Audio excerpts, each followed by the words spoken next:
तो याशीन हम क्या पढ़ने वाले हैं?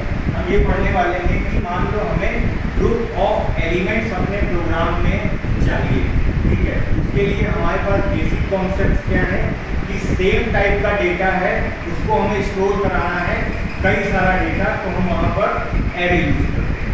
एरे में ग्रुप ऑफ एलिमेंट्स आपके स्टोर किए जाते हैं with the same data type, यही होता है ठीक एरे। अब हम चाहते हैं कि हमारे पास जो ऑब्जेक्ट्स हैं, बेसिकली हम जावा में किस तरह से काम करते हैं, ऑब्जेक्ट्स और क्लासेस के बेसिस। अब हम ये चाहते हैं हमारे प्रोग्राम में कि हम जो हमारे जो ऑब्जेक्ट्स हैं, हमने डिफरेंट क्लासेस के लिए डिफरेंट ऑब्जेक्ट्स बनाए हैं, अब इन सारे ऑब्जेक्ट्स को हम अपने प्रोग्राम में इंकॉर्पोरेट कराएं और उनको रिट्रीव करें, डेटा मैनिपुलेट करें उनका, ठीक है। तो वो हम कैसे कर सकते हैं? कलेक्शन के, ठीक है। Collection is a group of objects. Basically simple सी अगर डेफिनेशन देखी जाए तो कलेक्शन क्या होता है? बेसिकली हमारा ग्रुप ऑफ ऑब्जेक्ट्स है, वहाँ पर हम डेटा मैनिपुलेशन करते हैं, ठीक है। डेटा का मैनिपुलेशन कलेक्शन। अब ये कलेक्शन क्या क्या हो सकते हैं?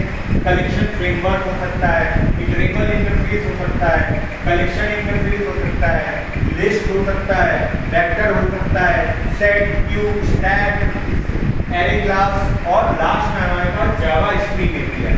ये सारे के सारे क्या चीजें हैं? कलेक्शन, ठीक है। अब ये जो कलेक्शन फ्रेमवर्क है ये कहाँ पर पाया जाता है? ठीक है, सबसे पहली बात जावा में जो भी क्लास है, जो भी चीजें हमारी हो रही हैं वो ऑब्जेक्ट क्लासेस के फॉर्म में होती हैं। तो एक प्री डिफाइंड क्लासेस होंगी, कोई वहाँ पर पाया जाएगा। क्लासेस हमारी पैकेजेस में पाई जाती है। किस पैकेज में पाया जाता है? जावा डॉट यूटिल के अंदर, जावा डॉट यूटिल के अंदर, ठीक। इतनी बात समझ आ गई, ठीक है याशी? ओके।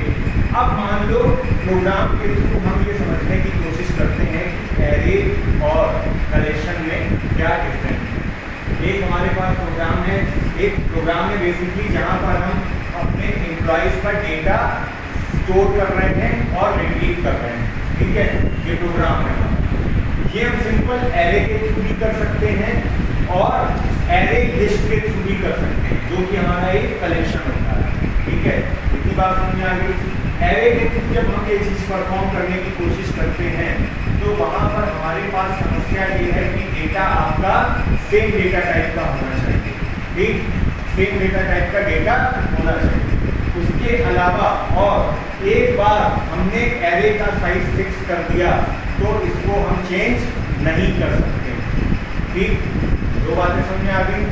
तीसरी चीज, क्यों हम एरे लिस्ट यूज करेंगे एरे के बजाय, ठीक। थर्ड पॉइंट, हमारा थर्ड पॉइंट ये कहता है कि मान लो हमने कई सारी क्लासेस बनाई हैं और कई सारी क्लासेस के लिए कई सारे ऑब्जेक्ट्स बनाए हैं। अब हम अपने एरे के साथ इन सारे ऑब्जेक्ट्स को नहीं स्टोर करा सकते हैं, ठीक। तो इसलिए भी हम यहाँ पर कलेक्शन यूज करते हैं, ठीक है।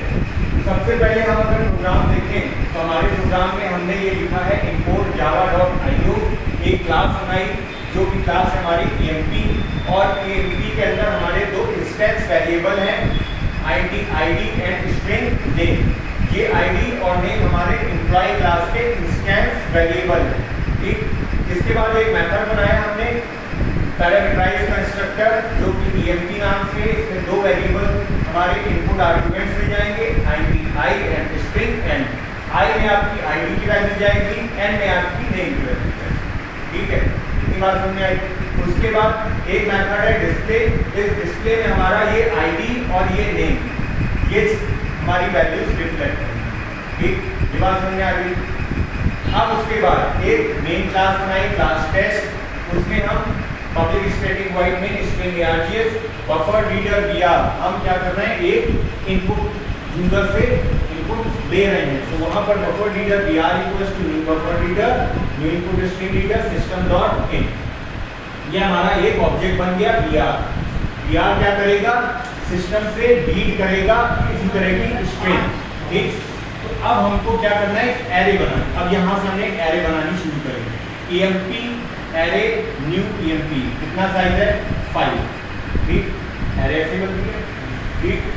For int i equals to 0 से लेके 5 तक ट्रेवर्स करेगा, इंटर id में आपकी वैल्यू चली जाएगी enter ID equals to integer dot parseInt br dot read line. Wrapper class के थ्रू हमने रीड लाइन से इंटीजर में कन्वर्ट करा दिया, ठीक। उसके बाद enter name string name equals to br dot read line, simple method read line use किया। उसके बाद अब ये जो हमारा एरे है इसमें वैल्यू स्टोर होगी ith इंडेक्स पर हमारी जो ऑब्जेक्ट हम बना रहे हैं, ठीक, न्यू emp id और नेम। ये जो ऑब्जेक्ट है emp इसमें क्या चला जाए, id और नेम। जो 0 इंडेक्स है, 1 इंडेक्स है, 2 इंडेक्स है, 3 इंडेक्स है, इस पर हमेशा आपकी वैल्यू 5 तक ये 5 एम्प्लॉइज का डेटा रिकॉर्ड करेगा, ठीक है। कितनी बार समझ आई, ठीक। अब एसओपीएलएन एम्प्लॉय डेटा, इस डेटा को हमको अपने आउटपुट कंसोल पे शो कराना है, तो हम क्या लिखते हैं, SOPLN employ data for a time equals to 0 arr.length i++ और arr.display। ये डिस्प्ले मेथड यहाँ से कॉल हो जाएगा और हमारा डेटा हमको रिट्रीव हो जाएगा। ये तो हुआ सिंपल प्रोग्राम एरे के थ्रू, ठीक है, एरे के थ्रू। बट इस एरे में क्या प्रॉब्लम है कि यहाँ पर एक ही तरह का डेटा जा सकता है, ठीक है। दूसरी चीज, array can not grow dynamically, array का साइज हम नहीं बढ़ा सकते हैं, ठीक है। और साइज एक बार फिक्स हो जाता है जब हम इसको क्रिएट करते हैं, ये बात समझ में आ गई। चौथी चीज, डिफरेंट क्लास के ऑब्जेक्ट को ये एरे अपने में स्टोर नहीं कर सकती है, ठीक है। Can not store the different class object in same array, एक ही एरे में। अब इसके लिए हमको क्या करना पड़ेगा, हर बार एक एरे बनानी पड़ेगी, हर ऑब्जेक्ट के लिए हर एक एरे बनानी पड़ेगी। तो हम प्रोग्राम की कॉम्प्लेक्सिटी को रिड्यूस करना चाहते हैं, ना कि उसको बढ़ाना चाहते हैं। तो हमें अपने लाइन्स ऑफ कोड क्या करने हैं, कम ही करने हैं। तो कम करने के लिए हम क्या करें, एक ही लाइन में सारे ऑब्जेक्ट हमारे ट्रेवल्स हो जाए, ठीक।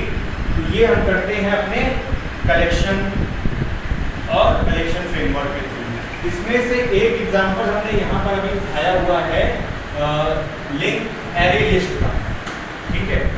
एरे लिस्ट का एग्जांपल हमारे पास यहाँ पर है, इसके सिंटैक्स वगैरह यहाँ पर अभी प्रोग्राम में हम समझते हैं। ये वही प्रोग्राम है, इस प्रोग्राम में हम अब ये जो एरे वाला प्रोग्राम था इसमें हम मिड पॉइंट से किसी डेटा को एक्सेस नहीं कर सकते हैं। हमारी एरे है, इस एरे के मिड पॉइंट पर, मिड इंडेक्स पर कोई वैल्यू है, इसको हम रिट्रीव इजीली नहीं कर सकते हैं, ठीक है। इजीली रिट्रीव करने के लिए हमारे पास एरे लिस्ट, कलेक्शन, ये सारी चीजें, ठीक। अब जैसे मान लो हमें पर्टिकुलर किसी एम्प्लॉय का डेटा चाहिए, ठीक है, पर्टिकुलर किसी एम्प्लॉय का डेटा हमें अपने प्रोग्राम में चाहिए, तो हम क्या करें, यहाँ पर हमारे पास आईडी है और नाम है, हम आईडी के थ्रू अपने एम्प्लॉय का डेटा रिट्रीव कर सकते हैं, लेकिन ये काम हम एरे में नहीं कर सकते, ठीक है। तो हमने अब इस चीज के लिए क्या यूज करना किया है, एरे लिस्ट, ठीक है, कलेक्शन। जो हमने प्रोग्राम बनाया है, इस प्रोग्राम में हमको क्या ऐड करना है, कलेक्शन। तो कलेक्शन ऐड करने के लिए सबसे पहले हमें क्या ऐड करना पड़ेगा, एक पैकेज। वो पैकेज क्या है, import java.util.star, ठीक है, import java.util.star। उसके बाद ये सारा कोडिंग वैसे ही, और बस इसमें आपको करना क्या है, एक एक्सेप्शन ऐड करानी है, throws IO exception main method में, इतना ऐड कराया। इसके बाद ये सारी चीजें आपने लिखी, ये इतना पार्ट आपको अब नहीं लिखना, ठीक है। अब मैं बताता हूँ आपको करना क्या है। आप जो एरे बना रहे थे, ठीक है, अब आप क्या बनाओगे, क्रिएट एरे लिस्ट। क्या बनाओगे, एरे लिस्ट। एरे लिस्ट कैसे क्रिएट की जाती है, उसका सिंटैक्स क्या है, एरे लिस्ट हमारी क्लास का नाम, हमारा ऑब्जेक्ट का नाम, equals to new array list, class का नाम विद टैग्स, और फिर जो कंस्ट्रक्टर बन रहा है इस कंस्ट्रक्टर को फिर यूज करोगे और सेमीकोलन, ये बन गया एरे लिस्ट। इसी तरह आपका सेट बनता है, इसी तरह आपका वेक्टर बनता है, इसी तरह आपका वेक्टर क्या होता है, वेक्टर बेसिकली एरे लिस्ट में अगर आप डायनेमिकली मेमोरी का एलोकेशन करना चाह रहे हो, श्रिंक करना चाह रहे हो, बढ़ाना चाह रहे हो, तो वहां पर आप वेक्टर यूज करते हो। फिलहाल अभी एरे लिस्ट देखते हैं। ये एरे लिस्ट आपने ऑब्जेक्ट क्रिएट कर लिया AR1, ठीक। उसके बाद अब आपने एक नया ऑब्जेक्ट बनाया EMP क्लास। EMP क्लास हमारी मेन क्लास कहाँ पे, ये है, ठीक। इसका हमने ऑब्जेक्ट बनाया न्यू EMP और यहाँ पे ID नेम। ये क्या कॉल हो रहा है, ये हमारा पैरामीटराइज कंस्ट्रक्टर यहाँ से, ठीक। अब उसके बाद ये जो हमारा एरे लिस्ट है, एरे लिस्ट के अंदर कुछ प्री डिफाइंड मेथड्स होते हैं। वो मेथड बेसिकली क्या क्या है, जैसे add, contains, trim to size, size, clear, ensure capacity.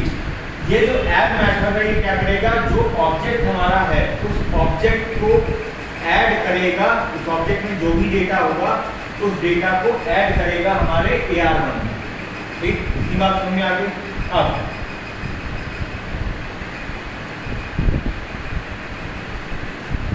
यहां से आप, अब ये आपने जैसे ये बनाया एरे लिस्ट, ठीक है, एक ऑब्जेक्ट बनाया, ठीक है। अब यहाँ पर फॉर int i = 0 से लेके 5 तक ये पूरा ट्रैवर्स कराओगे, डेटा भी तो इनपुट कराओगे अपने पास, ठीक है, डेटा भी तो हमें चाहिए। तो यहाँ से ये डेटा ऐसे ही लिया जाएगा, बस ये जो तुमने ARR i = लिखा है न्यू EMP ID नेम, यहाँ की जगह आपको ये वाला लाइन है, ठीक है। जो ऑब्जेक्ट आप बना रहे हो, क्रिएटिंग ऑब्जेक्ट, और फिर उसको ऐड करा लो, ठीक है। ये लाइन आपको रिमूव करनी है और ये दोनों लाइन आपको लिख देनी है एरे लिस्ट वाले प्रोग्राम में, ठीक। और ये तो बना लिया आपने न्यू, ठीक है। अब यहाँ पे आपने डेटा अपना ले लिया, ठीक। अब आ जाओ, अब आपको क्या करना है, सर्च करना है पर्टिकुलर एलिमेंट, ठीक है। पर्टिकुलर किसी ID नंबर से अपने एम्प्लॉय का डेटा आपको रिट्रीव करना है। उसका नाम क्या, ID नंबर आपको पता है तो उससे आप पता कर सकते हो नाम क्या है, एड्रेस क्या है, मोबाइल नंबर क्या है, ये सारी चीजें, ठीक है। तो हमने क्या किया, मान लो क्या कि enter ID to search SOPLN में दे दिया। अब ID = integer.parseInt dr.readline, ID हमने इंटर करा ली। उसके बाद एक हमने फ्लैग वेरिएबल ले लिया boolean found = false, ठीक है। अब क्या मतलब हुआ इसका, इसको हम क्यों ले रहे हैं अभी हम बताते हैं। एक फॉर मेथड चलाया, फिर से int i = 0, एक i की जो i हमारा कहां तक सर्च करेगा, ARR1.size। ये जो ARR1 है इस लिंक्ड लिस्ट का या इस एरे लिस्ट का जो भी साइज होगा उस साइज का मेथड है यहाँ पर साइज मेथड।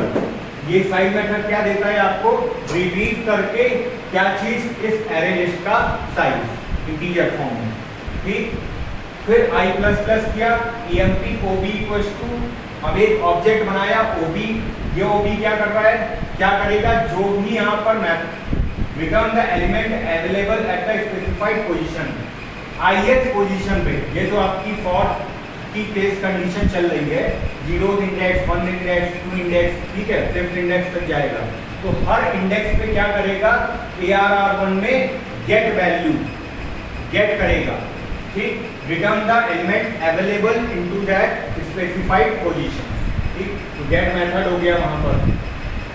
गेट मेथड के बाद अब if ID = obj.id, obj object, object के अंदर वेरिएबल, ऑब्जेक्ट के अंदर वेरिएबल है ID। अगर हमारी इस ID से मैच कर जाती है, ठीक है, जो भी हमने ID स्टोर कराई हैं उन स्टोर IDs में से जो सर्च करना चाह रहे हैं वो ID अगर मैच कर जाती है तो क्या होगा, हम करा लें obj.display, यहाँ से obj.display डिस्प्ले मेथड। और फाउंड, अब जो है फाउंड में क्या करा दे, ट्रू में मिल गया तो हमने फाउंड की वैल्यू ट्रू कर दी, ठीक। सारे क्लोज कर दोगे टैग्स सारे, और ये प्रोग्राम आपका, this was the program how to search and our employee data by our employee ID।